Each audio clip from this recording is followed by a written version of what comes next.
Hello, Greg Cosell. How are you? I'm doing great. Is there a big game this weekend? Well, we heard about one. Yeah. And actually, why don't we go there? Like, what do you gather on film from previous matchups that you think is applicable to this one? Well, I would answer that by saying that coaches tend to coach against coaches. That's the way the league works. The most important people on the side of a ball are the offensive coordinator and the defensive coordinator. And obviously, there's certain players that always have to be accounted for. But these are two, like, let's say you're looking at Kyle Shanahan and his offense versus Spags and his defense. You pretty much know what you're going to get. Now, are there tweaks? Are there little adjustments? Yes. But there's not going to be dramatic changes in how these two coaches coach against each other. So, that's kind of the way it works in the league. You don't win games because you do things that are gimmicky, or you totally change how you go about the way you play. I mean, this is a tough match. You could argue it's a tough matchup on both sides.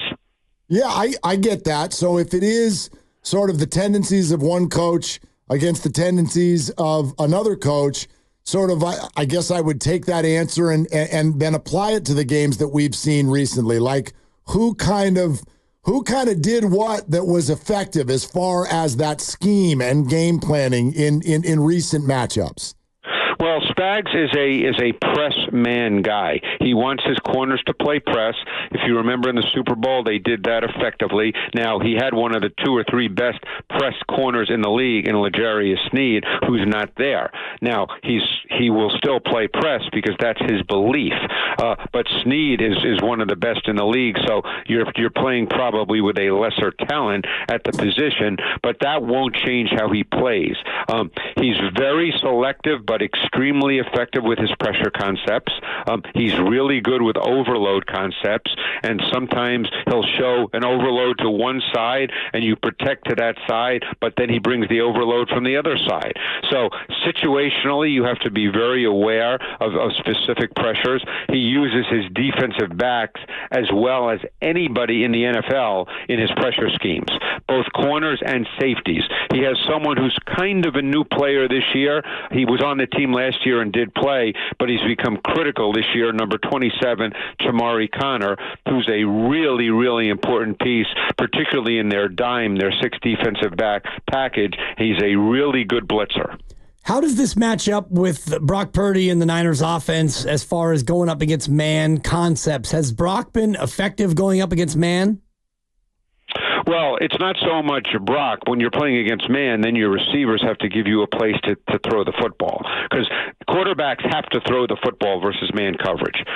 If your receivers can't give you a place to throw the ball, you don't need a new quarterback, you need new receivers. That's kind of the way man coverage works. So now it also comes down to the tactics, the schematics you use to attack man coverage. There's ways to do that. You can do stacks, you can do bunch, you can do motion, of which the Niners are a high percentage motion team. There's ways to try to create free access off the ball so that press man does not inhibit your ability to run your pass game. Greg Cosell with us, Willard and Dibs, as he is every single week, normally on Wednesday with our special event yesterday. We're doing it today as we get ready for the weekend. So, Greg, a lot of talk about the aggressiveness and the blitzing nature from Steve Spagnuolo, who was talking earlier today about how well Brock Purdy does against the blitz. So I'd love your insight on that. Like, what does Spagnuolo usually like to do with the blitz? And what do you usually see Brock Purdy do in terms of the way he handles that? Yeah, well, we just talked a little bit about how Spags loves to use his DBs, and you have to be aware of that. And I think one reason why Purdy is good against the blitz is because he is really good both pre-snap and post-snap at recognizing what's going on. One of the things that has so stood out in his career, and that you didn't really see in college because the college game is not like that, is his ability to recognize disguise and late coverage rotation. He recognizes it intuitively, and he knows exactly where to go with the ball. So normally, and he's done this a little more the last couple of weeks, and I'm very curious in this game. Normally, you don't see Brock Purdy get stuck in the pocket, but the last couple of weeks, he has, and I would have to be in his head to know the answer to that, and that's why we've seen him run a little more and scramble a little more the last couple of weeks instead of delivering the football. This is a game to me where he's going to have to hit that back foot and deliver the football. Now, that doesn't mean there won't be any plays in which he moves, but I don't think that can be the way in which he plays. Yeah, and that's going to be something that he's had to adjust to. He's done a lot of scrambling this year, and I'm wondering about the other side and the Kansas City offense, Greg, because I look at a team that is markedly different than they were a few years ago, doing a lot of 2 and 3 tight end sets. Is this a byproduct of what you see on film of personnel, or is it just something that they've gone to because they have good tight ends?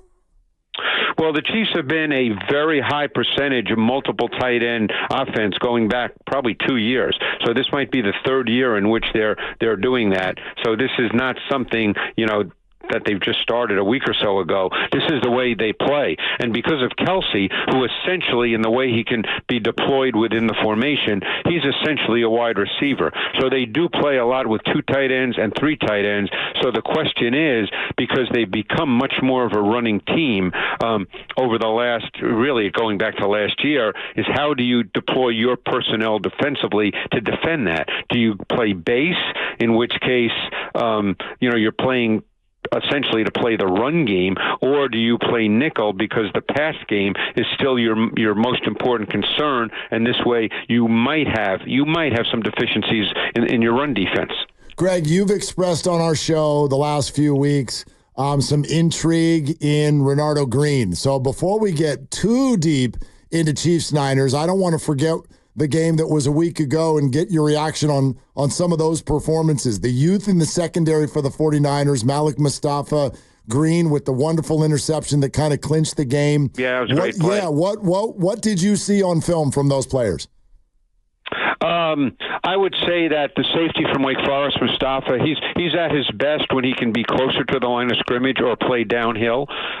He's probably not a true deep safety as a post safety, which was they asked Hufanga to do that quite a bit, particularly when they played man coverage, because obviously they don't have Gibson anymore. But when they played cover 1 man coverage with a deep safety, Gibson was almost always the tight end matchup against 11 personnel, 3 wide receivers and a tight end, and Hufanga was the post safety. I'm not sure Mustafa's quite ready to fill that role, so it'll be interesting to see what they do.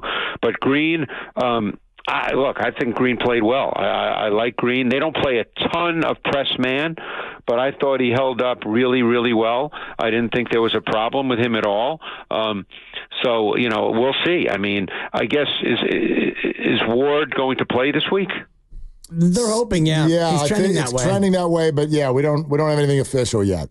Yeah, I mean, his interception, I actually thought that Metcalf kind of angled his route too far vertically, and he shouldn't have, but Green still undercut it and made a great play.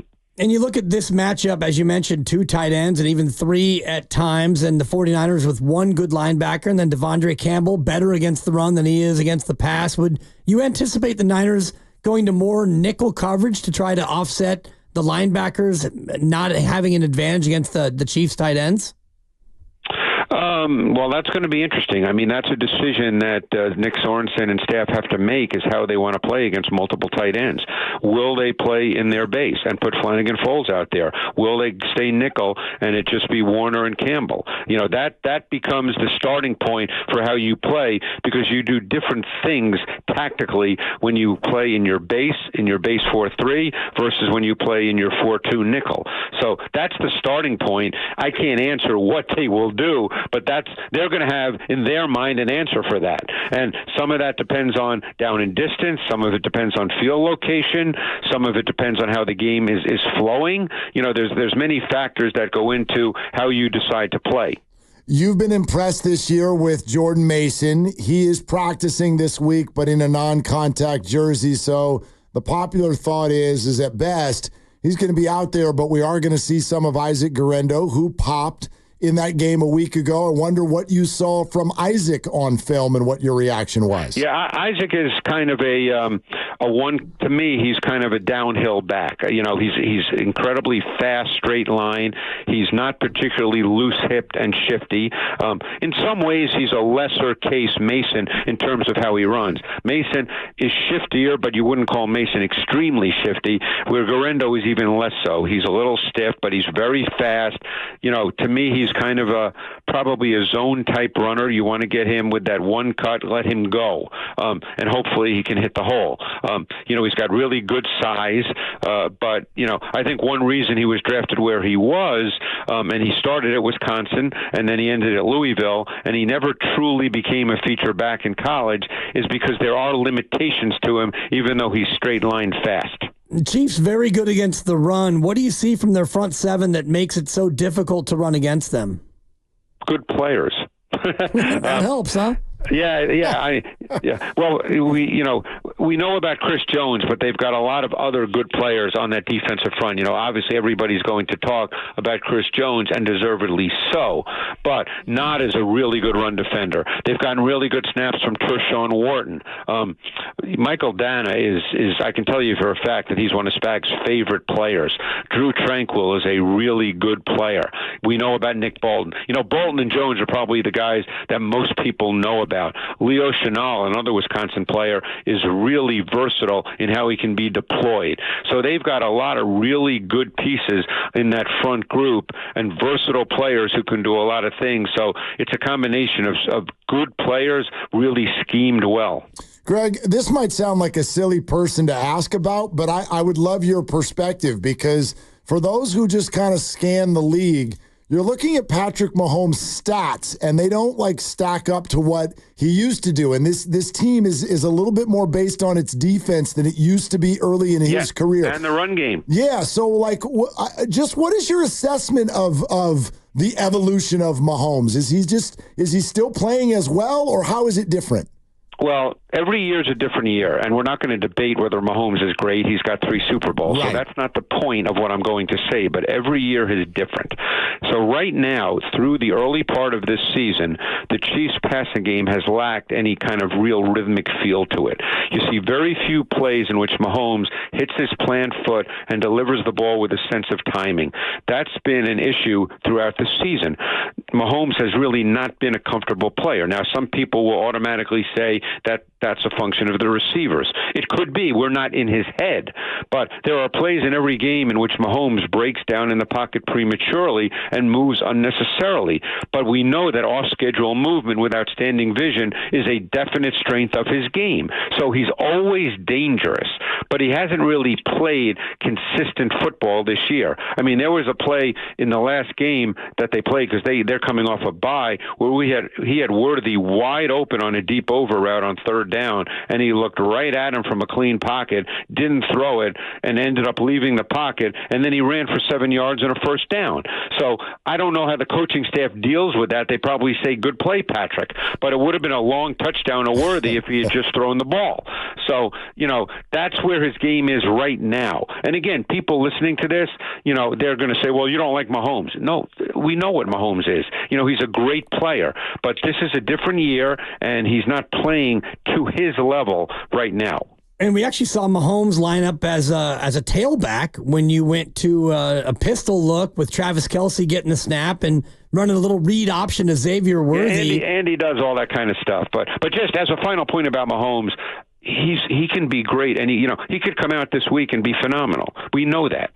He's always dangerous. He could be phenomenal. Maybe this will be the best game of his season, and he goes 30 for 40 for 450, and he's great. He's obviously capable of that any given week. But I'm just telling you what the tape has shown this year up to this point. And you look at the tape, and what you see, Greg, is that they don't really need him to be phenomenal this year because of the way that they're scheming up a lot of passes near or behind the line of scrimmage? Yeah, they are. they throw a lot of balls near and near. You've hit that right on the head. They haven't really had any kind of consistent intermediate passing game. Vertical is different because you can't live or die with deep down the field throws. But they really haven't had kind of a short to intermediate passing game with any consistency this year. They've really become a running team to some degree. I mean, in some ways, and this is a weird thing to say, and Mahomes is certainly not going to, he doesn't really hurt you, obviously, but they've become a running team and a team built on defense. And as long as Mahomes can be efficient, if not great, they're a really good football team. Their defense is really good. Yeah, no doubt about that. You've mentioned a few times about this sort of renewed focus on the run game, which is interesting because they don't have their lead running back. And Kareem Hunt wasn't even playing 3 weeks ago, and now he's their lead back. What do you see from him on film specifically compared to who he used to be? Well, he's kind of the same guy. He's a very physical inside runner. He gets hard yards. The last game they played when he was 27 for 105 was very representative of that. He gets hard, tough yards inside. He's not an explosive back. I mean, obviously, if he gets a big hole, sure. But, I mean, in terms of just his normal way of running, he's not necessarily explosive. But he's physical. He's tough. Runs that are blocked for 3, he gets 6 or 7. That's the kind of runner he is, and that allows them to stay on schedule and makes it tougher on defenses. When you look at the Niners on film, defensively against the run, looked like they were improved against Seattle last weekend. Are you seeing the scheme and the personnel start to match up where this defense is starting to play better?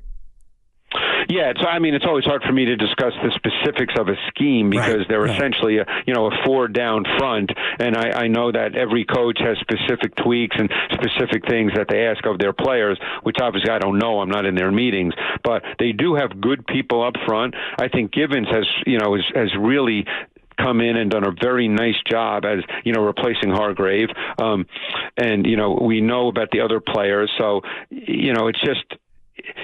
I would say that the Chiefs' O-line, particularly the 3 interior guys, can be very, very good any given week.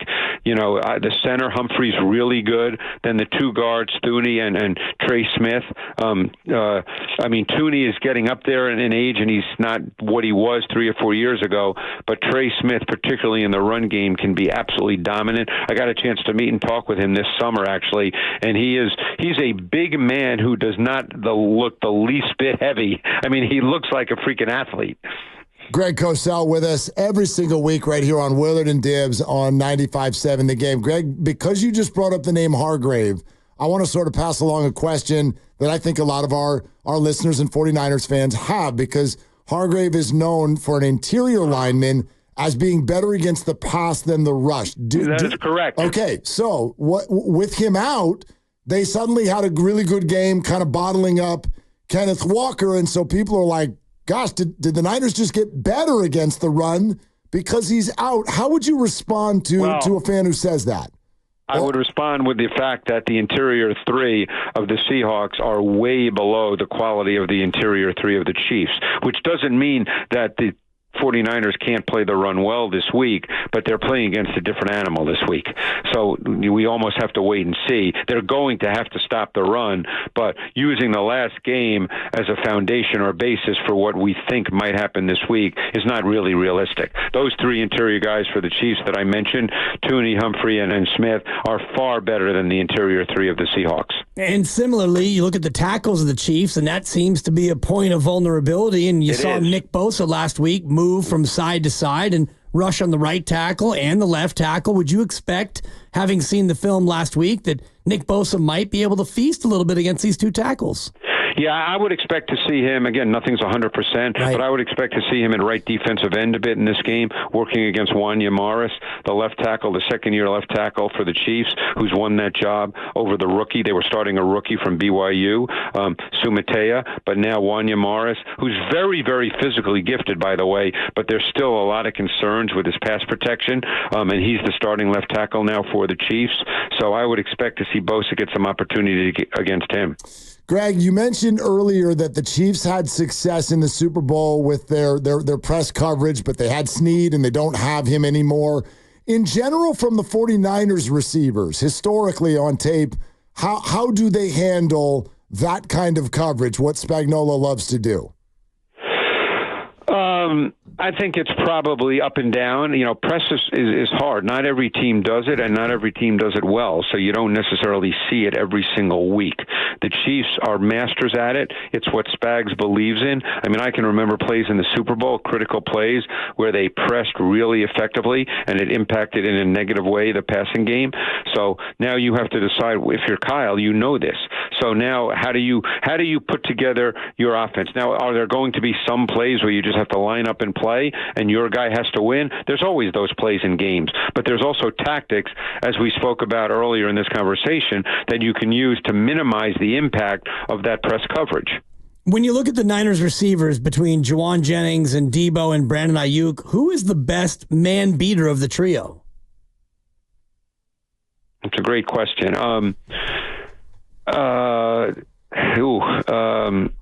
That's a tough one. I mean, I've seen Ayuk, win off the ball numerous times because he's got some quickness and some lateral quickness to him. Debo is more physical, and Jennings is more physical, so they're different players. I can remember in the Super Bowl where Snead matched up to Samuel in some critical situations, and he did a really good job against him in press. So, press sometimes can be hard. We'll see. But they're going to get it. The question now, that is one of the critical pieces in this game. Greg, Steve Spagnuolo earlier today said he can't find a weakness in Brock Purdy. We know coaches always praise the opposing players. I wonder how you would answer that. What do you see? Do you see any weaknesses, or what is the weakest part of Brock Purdy's game? I would say in a strict sense, there's not a glaring weakness to Brock Purdy's game. I would say that, obviously there are times on certain throws if he has to just sit on his back foot in the pocket, like the touchdown he threw to Samuel against the Seahawks, the long one. He had to kind of sit on his back foot and throw it late, and that ball hung up a little. He's not a power thrower, but normally the nature of this offense doesn't ask him to make those kinds of throws. The offense is so timing based. So does he have a weakness in a strict sense? No, he does not have a weakness in a strict sense, but he's not a power thrower, so sometimes, on occasion, a deeper ball might hang a little bit. Greg, just phenomenal stuff, and with the size of this game on Sunday, we are already looking forward to 6 days from now and breaking it down with you. Thank you so much. Appreciate it, guys. Thanks so much. There he goes. Now, the first thing I'm going to say is that, because this is a big moment on this show now. Big. All right, we're presented by Fremont Bank, celebrating 60 years of full-service banking with no compromises.